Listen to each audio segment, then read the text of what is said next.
Now numerical 13.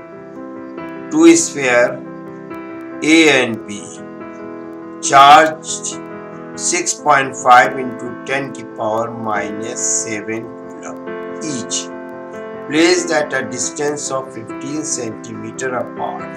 A third uncharged sphere is brought in contact with the first and then brought in contact with the second and finally removed from both. What is the new force of repulsion between A and B?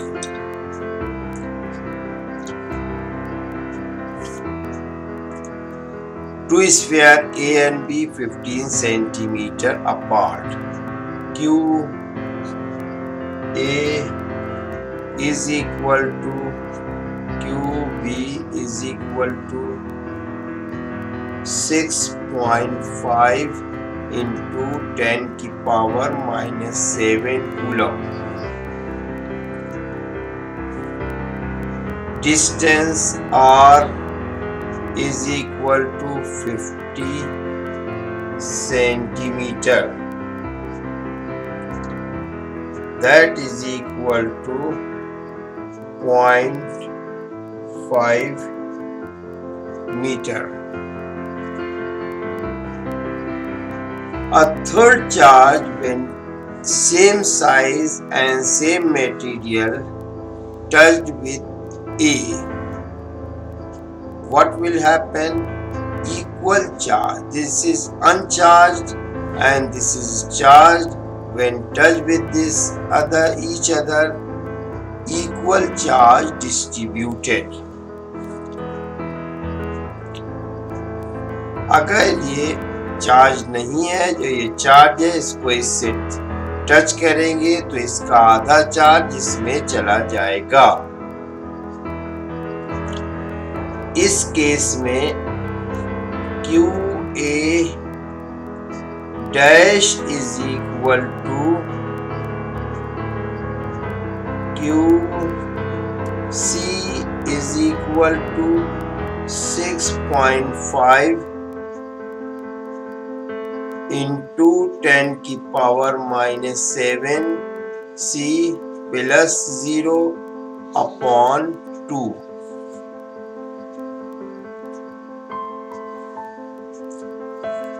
ये बराबर 3.25 into 10 to the power minus 7 coulomb हो जाता है।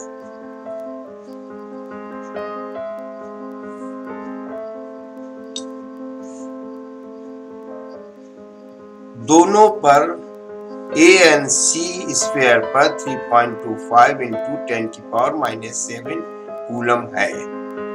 अब इसको हम हटा करके इस C से टच करते हैं।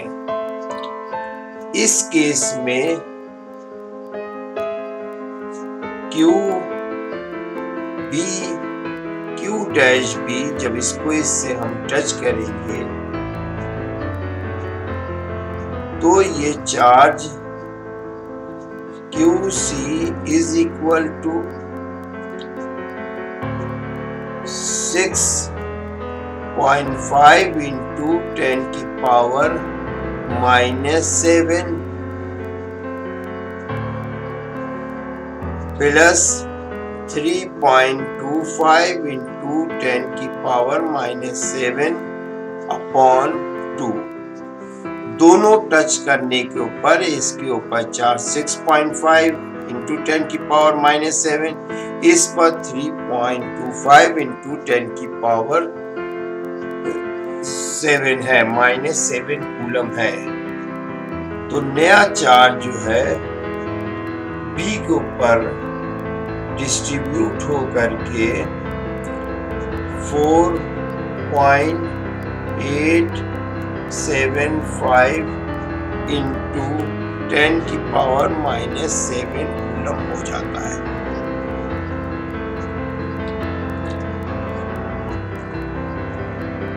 इस तरह बॉल A पर ये चार्ज हो जाएगा 3.25 इंटू 10 की power -7 coulomb. And ball B के ऊपर क्यू बी डैश ये चार्ज हो जाएगा 4.87 इंटू 10 की पावर -7 कूलम।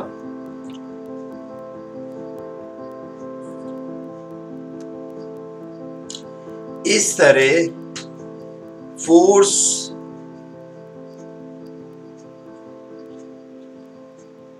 नया फोर्स जो होगा वो Q A dash plus Q B dash upon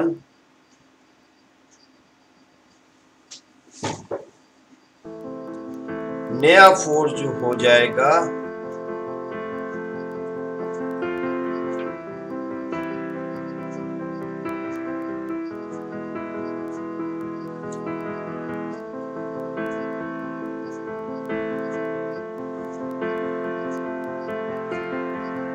दोनों को फोर्स को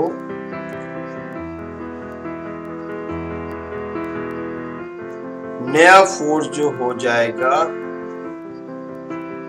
नया force 1/4 pi epsilon naught Q A dash into Q B dash upon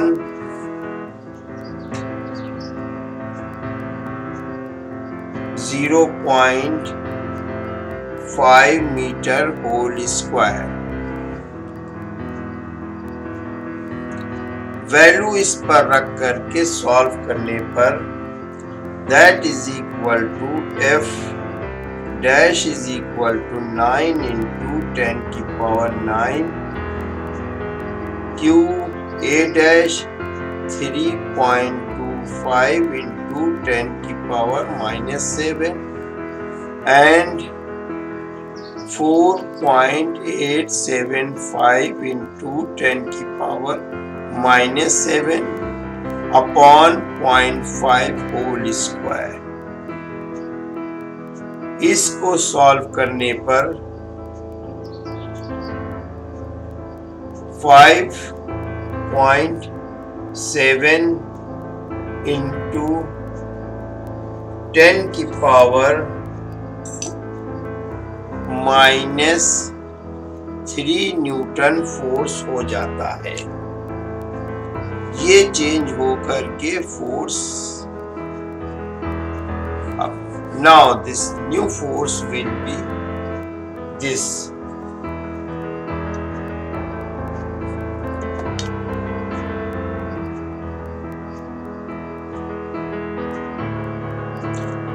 three charge particle passes through the electric field given the sign of the three charges. Which particle has the highest charge to the mass ratio? Electric field में 3 charge particle, first का direction ये, second का direction ये और third का direction ये show करता है फर्स्ट सेकंड कि ये चार्ज जो है they are negatively charge particle, तभी ये इसकी तरफ अट्रैक्ट हो रहे हैं पॉजिटिव चार्ज की तरफ। Third particle bend towards the negative, that is this third particle is positive charge. Positive charge will bend towards negative.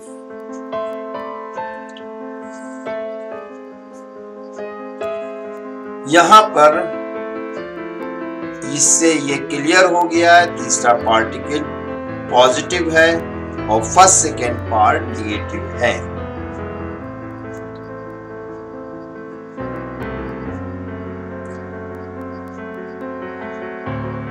Positive charge particle heavy होगा क्योंकि प्रोटॉन पर होता है और first second light particle electron पे होगा। पार्टिकल का मास, electron का मास बहुत कम होता है compare to positive charge particle.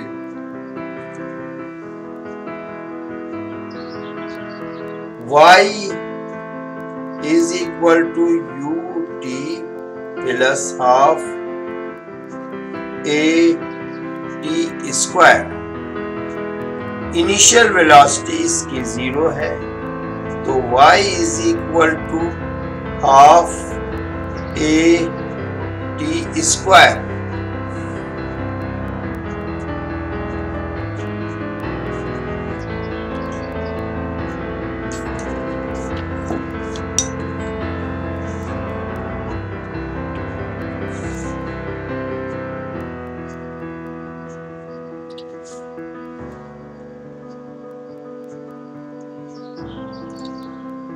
हम जानते हैं फोर्स दोनों के बीच जो है मास इनटू एक्सेलरेशन, ये बराबर होता है Q E. Q charge, E electric field. Therefore A is equal to Q E upon M. Acceleration जो है क्यू ई अपॉन एम होता है।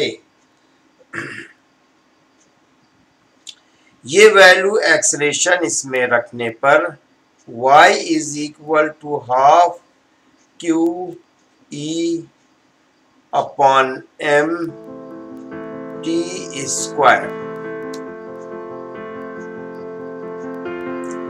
इस केस में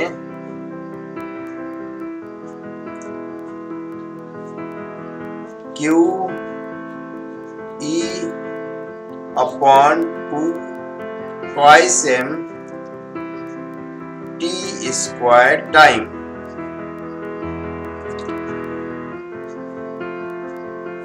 दोनों पार्टिकल, तीनों पार्टिकल यहां से यहां सेम टाइम में आते हैं, तो हमारा जो कांस्टेंट हो जाएगा वो E अपॉन है। अब यहाँ पर हम ये चार्ज Q को इलेक्ट्रॉन या प्रोटॉन लेते हैं। इलेक्ट्रॉन नेगेटिव चार्ज या प्रोटॉन लेते हैं, यानी पॉजिट्रॉन। तो ये वैल्यू हो जाएगी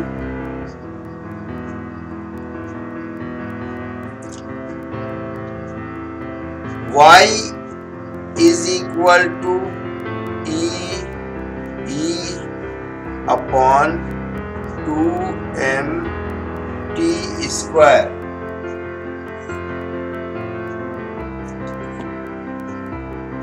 इसका ये मतलब हो गया E upon m।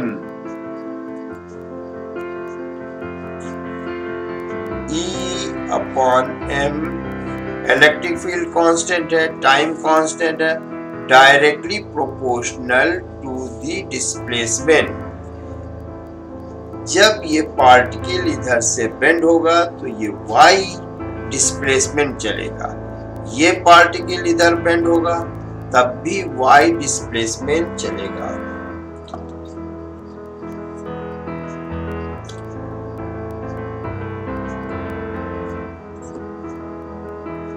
Since this is the heavy particle, this displacement will be smaller than the first second. First second is light displacement, inversely proportion है। तो ये डिस्टेंस हम यूं लिख सकते हैं y is inversely proportional to the mass। दोनों का चार्ज कांस्टेंट है,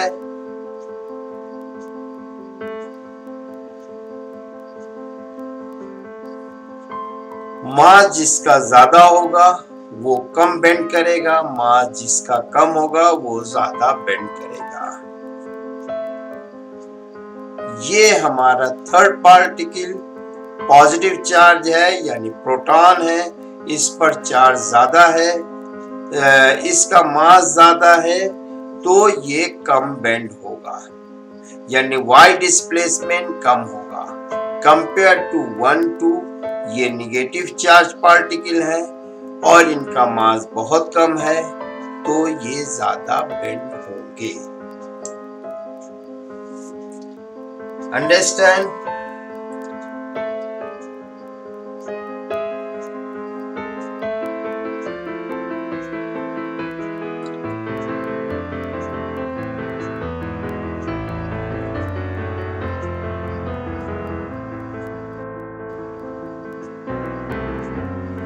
इस तरह E/m रेशियो सबसे ज्यादा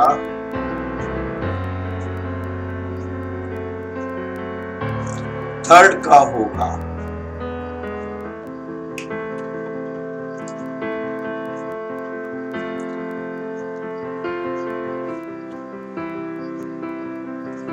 Consider a uniform electric field E is equal to 3 into 10 to the power 3.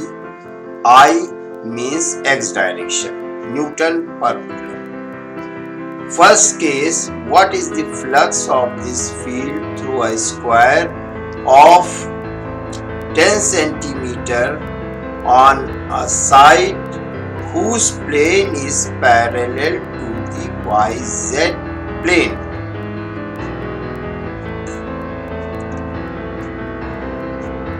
Electric field x direction में ये E है, x डायरेक्शन में इलेक्ट्रिक फील्ड E है। एक प्लेन जो YZ डायरेक्शन में है x पर परपेंडिकुलर है।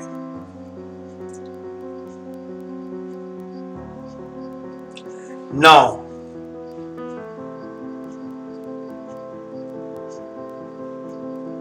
electric field E is equal to 3 into 10 की power 3 I x direction Newton पर कूलम है। प्लेन इसके YZ डायरेक्शन में है, यानी परपेंडिकुलर टू x है।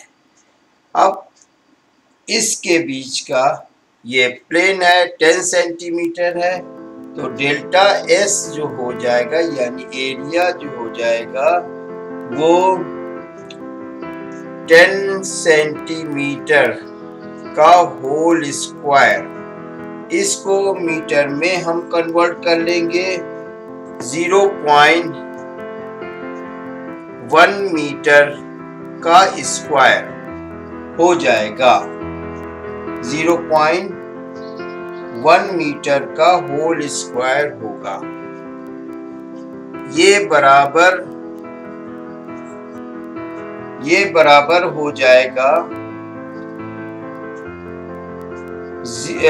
10 की पावर -2 मीटर स्क्वायर।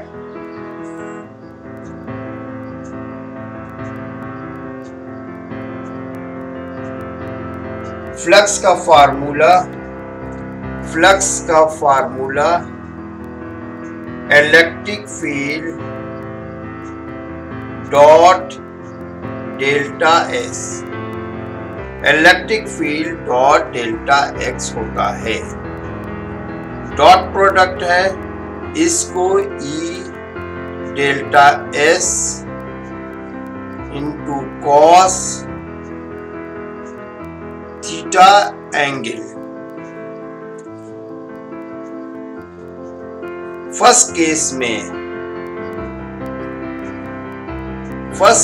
में प्लेन फर्स्ट परपेंडिकुलर x पर है, तो इसका एंगल जो होगा थीटा वो 0 हो जाएगा।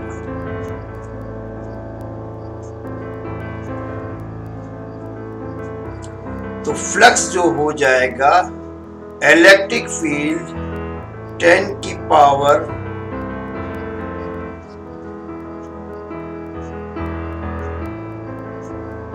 3 इंटू 10 की पावर 3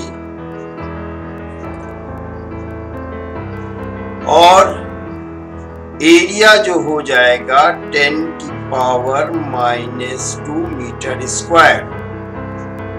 ये बराबर हो जाएगा 3 इंटू 10।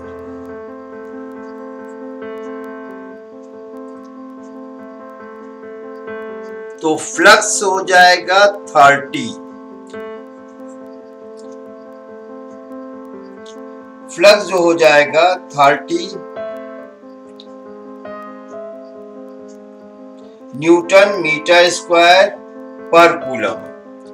न्यूटन मीटर स्क्वायर पर कूलम। अगर ये प्लेन परपेंडिकुलर टू इसके है, एक्स एक्सिस के है, तो एंगल दोनों के बीच 0 होता है। इस तरह फ्लक्स जो हो जाएगा 30 न्यूटन मीटर स्क्वायर पर कूलम।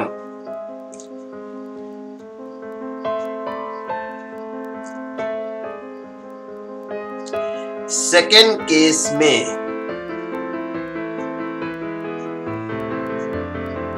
यहां पर थीटा एंगल दिया है, एक्स एक्सिस से 60 डिग्री है, एक्स एक्सिस से 60 डिग्री है। हम वाई एक्सिस से लेते हैं। यहां पर एक्स ये प्लेन वाई एक्सिस से 0 डिग्री है, दोनों पैरेलल है। और तो ये हमारा फ्लक्स जो हो जाएगा, ये एंगल जो हो जाएगा, बल्कि हम इसको यहाँ पर थीटा डैश अगर कर ले ज्यादा बेहतर है। तो ये थीटा जो हो जाएगा, ये 90 minus 30 is 60 is equal to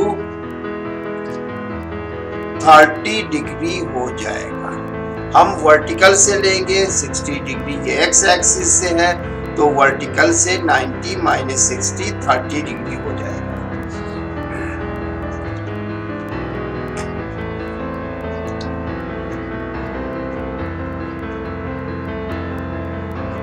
इस तरह फ्लक्स जो होगा, जो 60 डिग्री वाई एक्स एक्सिस पर झुका हुआ है, this flux is equal to E delta S cos theta. This electric field is equal to 3 into 10 की पावर 3 into एरिया 10 की पावर -2 और cos 30 degree.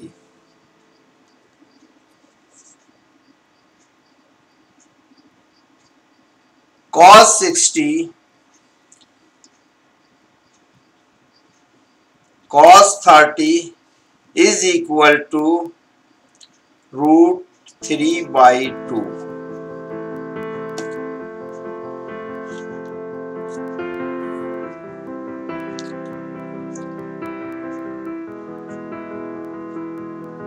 What is the flux of a uniform electric field E through a cube of side L meter oriented, so that its faces are parallel to the coordinate planes?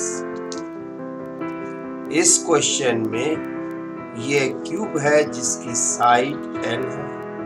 Electric field x y z plane से होकर के जा रही है। That is हमें मालूम करना है हर फील्ड के ऊपर, हर प्लेन पर electric field.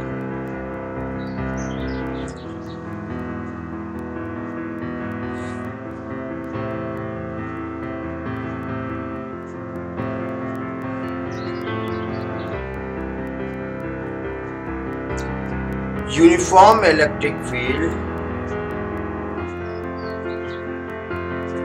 let uniform electric field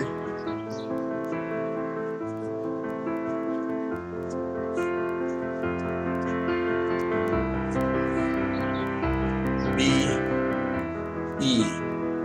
Uniform electric field is B passing through YZ plane, and area of cube of one side, area of cube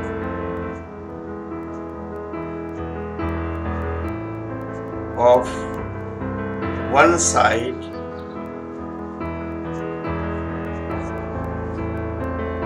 is equal to delta S. These are vectors. Now, in first case,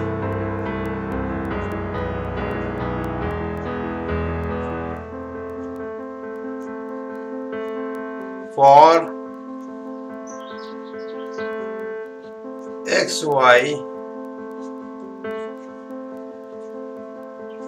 plane, for XY plane, XY means this plane.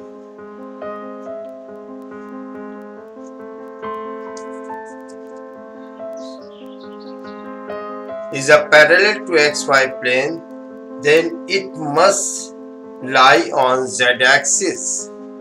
If this is parallel XY plane, this lie on Z axis. Therefore,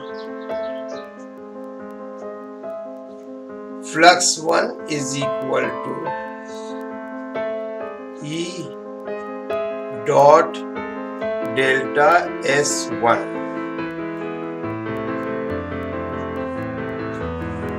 This XY plane be the area delta S1. Electric lines of force passing through YZ plane, and we are taking XY plane. Therefore, electric field passing through XY, therefore flux will be 0. इस plane से YZ जो है plane electric field का है, और ये XY plane पर face है, ये एरिया इसका, तो इस तरह ये 0 होगा।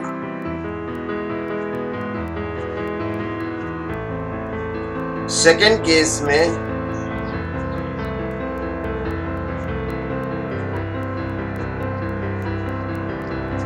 और YZ plane,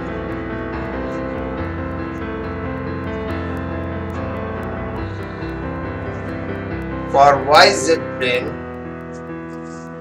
when faces of cube is parallel to YZ, YZ means YZ, this plane.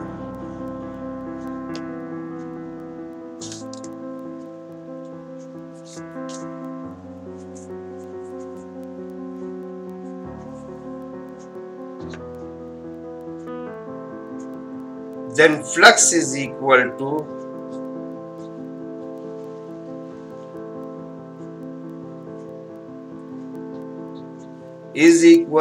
E dot delta S2.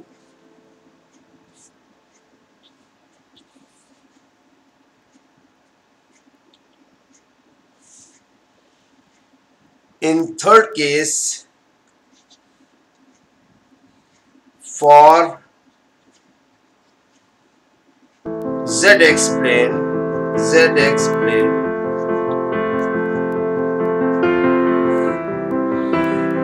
तीसरे केस में ZX plane means ZX plane, this plane. Electric field यूं जा रही है, हम इस प्लेन में ले रहे हैं, तो इससे इलेक्ट्रिक फील्ड पास होके नहीं जाएगी।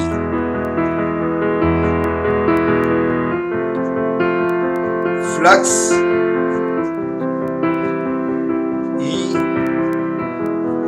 डॉट डेल्टा S2 ये 0 हो जाएगा।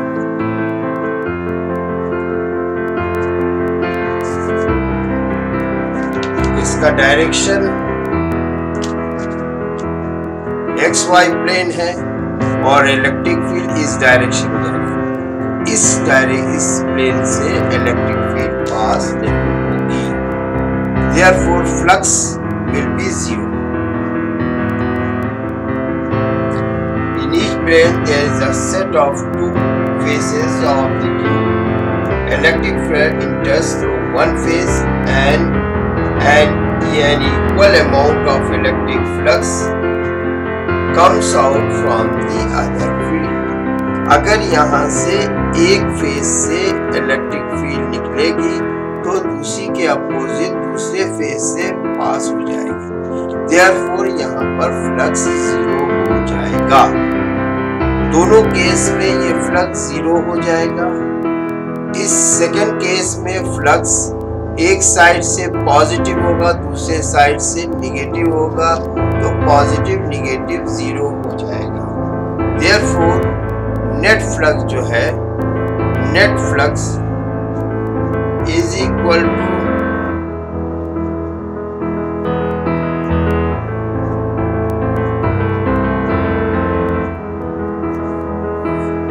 one side positive, the other side negative, plus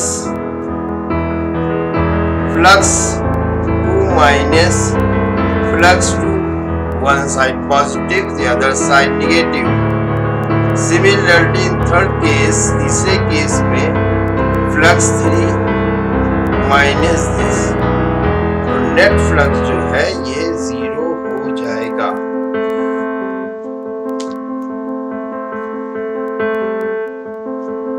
समझ गए कि नहीं? नेक्स्ट केस ये फ्लक्स 0 हो जाएगा, तो टोटल फ्लक्स जो है वो 0